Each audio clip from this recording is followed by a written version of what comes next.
And then it says, then I was given a measuring stick. I was told, go and measure the temple of God and the altar and count the number of worshipers. But do not measure the outer courtyard, for it has been turned over to the nations. They will trample the holy city for 42 months. Now, Israel was destroyed for a long period of time. It didn't exist. People visited there and they couldn't believe how bad it really was. Archaeologists and stuff have been working there for a long time. But then God has brought Israel back. It's a nation again.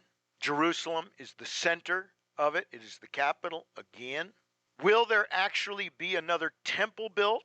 We can argue about that till we're blue in the face. But here the idea is that around the temple of God, which is the church, but it also includes Jerusalem, the Gentiles are going to trample on her for 3.5 years. For 3.5 years, the world is going to run rampant. The world is going to hate the true church and Israel, the Jewish nation. The outer court was known as the court of the Gentiles. He said, don't measure that. The court of the Gentiles was the place where those who were not Jews could come and worship God.